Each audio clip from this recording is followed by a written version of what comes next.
Bir çox insanlar osteoxondrozun niyə yarandığını bilmir. Gəlin elə sizlərlə birlikdə bu səbəbləri nəzərdən keçirik. Uzun müddətli oturaq iş, stres və əzələ gərginliyi, bundan başqa yaşla bağlı olan müəyyən dəyişikliklər, əsas məsələdə az hərəkətli olmaq, bunlar osteoxondrozun yaranma əlamətlərindən. Əsas məsələdə düzgün olmayan duruş.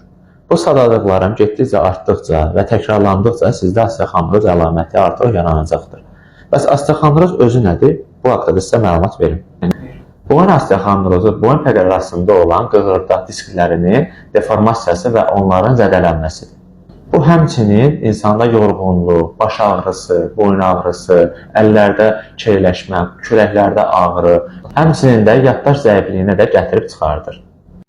Qeyd edə bilərəm ki, osteoxondrozun dayandırılması və yaranmamasını həyata keçirmək mümkündür. Bəs bunun üçün biz nələr etməliyik? Bunun haqqında da sizə biraz məlumat verim. İlk olaraq öz duruşumuzu düzəltməliyik. Əlimizdə əgər bir telefon varsa, bu telefonu bizi gözdən aşağı tutmamalıyıq. Niyə? Gözdən aşağı tutduğunuz zaman sizin artıq boynunuz sərtləşir. Bununla da sizdə osteoxondroz əlaməti yaranır. Bundan başqa isə ağrıları öz başına və yaxud da ki, hər hansısa bir dərman preparatı ilə müalicə etmək düzgün deyil. Onun üçün köklü səbəbini araşdırıb, köklü formada köməyə göstərmək lazımdır. Bundan başqa da, əgər boynunuz ağrıyırsa, birdən-birə onu dartaraq və yaxud da onu xırçıldatma verərək, onu daha da siz damarlarınıza hər hansısa bir deformasiya uğrada bilərsiniz. Profilaktik olaraq isə mən sizə tövsiyə edə bilərəm ki, açıq havada gəzinti, daima idman etmək, boyun nahiyəsini masaj etmək, bundan başqa kalsium qəbul etmək, bunlar sizin üçün çox vacibdir. Və həmçinin osteoxondrozun qarşısına alınmasına da effektiv nəticə göstərdiyin bir listini beyni qidalandıran kalsiumu sizlərə tövsiyə edə bilərəm.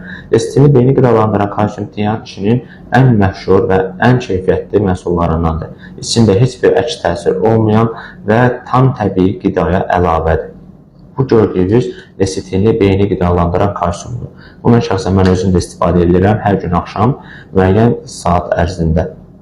Əlbəttə ki, siz də bunu istifadə edib, həm osteoxondrozu dayandıran, həmçinin profilaktika edib qarşısını ala bilərsiniz.